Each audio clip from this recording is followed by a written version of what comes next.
So this is a work, again, by Jan and myself, about modeling adaptive, cooperative, and competitive metaphors as mental models for joint decision making.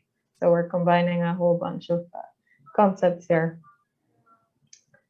All right, so our contents. So first I'll give a little bit of background so we can get into the more technical parts afterwards. So I'll be discussing cognitive metaphors as mental models, different cognitive metaphors, so competitive or cooperative, internal simulation and ownership. And then I'll get more into the model part. So the base network, so that's like the lowest level of the 3-level architecture. And then using adaptivity and control. So that will be maybe answering a little bit the question of the last person previously. And then I'll like go into the model formalization a little bit more, and again the adaptivity, and I'll hopefully have time to show a little bit of the simulation of an example scenario. Okay, so cognitive metaphors. This is a concept I was pretty interested in, and then it happened to match really well to mental models. So cognitive metaphors are conceptual structures that are embedded in our cognitive system, our brain. So, for example, it's basically mapping. If you like see something new, you need to kind of understand the new concept based on whatever you already know. So that's how we are making all these structure in our brain that are connected to existing concepts and new concepts. So for example, we have source domains, which is something you already know, and target domains, which could be something new or whatever. So for example, if you're having an argument and you're using your cognitive metaphor of war on this, you can see here the mappings that are resulting. So from the source domain to the target domain. So for example, if you're raising an objection and you're using the language either in your head or verbally that you're attacking someone, or you're maintaining someone's opinion, you're defending and things like that. So in your head, you're kind of using the concept of war on your argument, which you can argue for that this can have some difficult endings in your argument.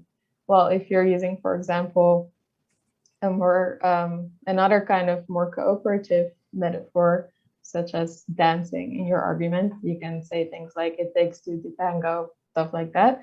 You can maybe get to a more cooperative ending of your argument. And this we can all kind of map into the concept of mental models. So cognitive metaphors can be a mental model that modulates our mental decision-making process, is strengthened or weakened by learning, and that has control exerted over it. So now moving on from the cognitive metaphors to joint decision-making, there's a few concepts that are needed for a joint decision. So first of all, internal simulation, which is used as a means for prediction of the expected effects of a prepared action. So we have kind of discussed this in the previous presentation. When you're making a decision, you kind of in your head need to like see what the endings of both possibilities of the decision is. Internal simulation is triggered by mirror neurons, another really interesting concept, which are neurons that kind of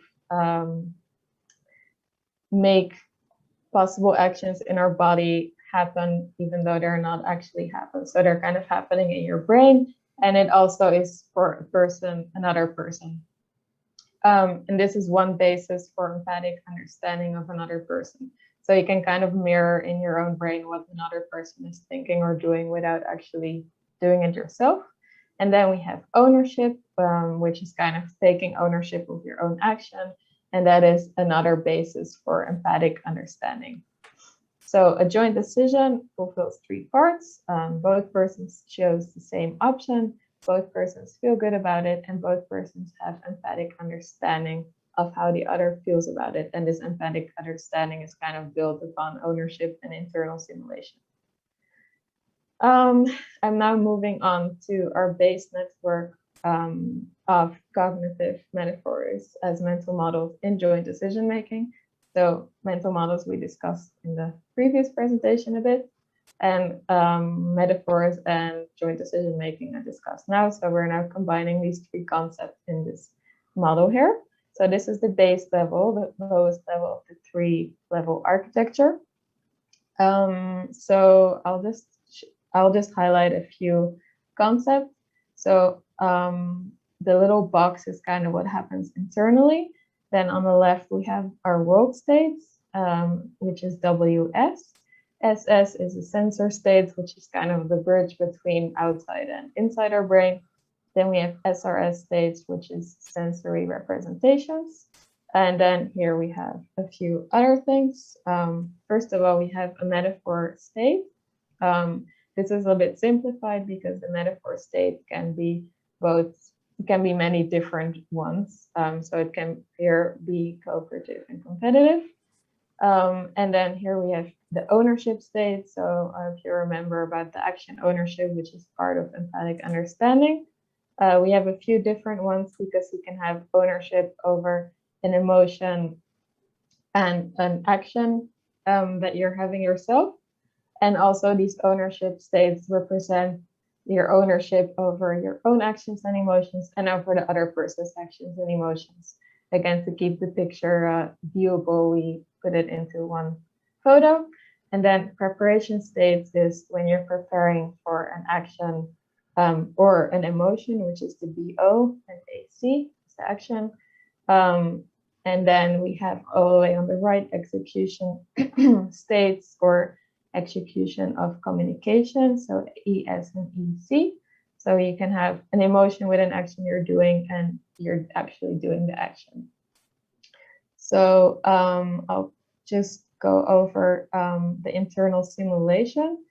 So when this one is only representing agent A, so he is getting a context stimulus from the world, which is this WSS, and following my arrow, that is kind of going through all these states. And then it's coming to the sensory representation state. And then that way he is going to like having an ownership over that sensory representation state. And you can kind of see the arrows that are going left, and that is kind of all these internal simulations. So here we have a prediction loop, which is the preparation state for a certain action going to the sensory representation state of EA, the effect of the action that A can be doing. So it's kind of a prediction. And that prediction then influences the ownership of agent A on his actions or emotions. And we also have a body loop, as if body loop, which is internal simulation. So having the preparation states for the feeling of A going to the sensory representation state of that feeling. And again, that is actually influencing the preparation state of the action as well. So this might go a little bit fast. I'm just going to continue now so I can get through, but feel free to ask me about it afterwards. Then between A and B, you can see that the outputs of agent B for the emotion and the action actually go into the model of person A, the world states for agent B that go into agent A. So that's how in the model we're actually working with two agents. Now, how does the cognitive metaphor come into place here? So the roles of the metaphor state is how it is affected by certain states via the incoming arrows and the pathways to the metaphor state, and how also it affects other states and processes through the outgoing arrows and pathways from the metaphor states. So that is here modeled by a connection from the context representation state. So the SRS SA, I already discussed it previously, to the metaphor states, as you can see in the picture below. So it's going to the cooperative and the competitive metaphor. So in the previous picture, you saw only one state for the metaphor, and because there was no space, but it's actually looking like the picture below. And metaphor state of person A influences the own self-ownership state for both the action and the emotion, for the action and feelings. So this way, through the ownership states, the metaphor states can influence on whether a person goes for the action or not. So it's kind of modulating these ownership states. And between each metaphor state, there is a negative mutual connection, so that only one of the metaphor states can win, kind of in the model, because you can't really have two metaphors in our modeling, at least. I'm gonna talk about the adaptivity of these metaphors soon, but I'll first quickly talk about, I think this maybe relates to the question of about the previous paper about dynamic processes. So again, on the bottom part, we have the level base that we just looked at. Then in the first order self-modeling level, we have the first level of adaptation. So if you look well, the way you can understand it is that the connections between the states that you want to be adapted, you turn into a state themselves. So this is called reification as well. So for example, we have a adaptive relation between the context, the SRSS, and the competitive metaphor over here, this black line.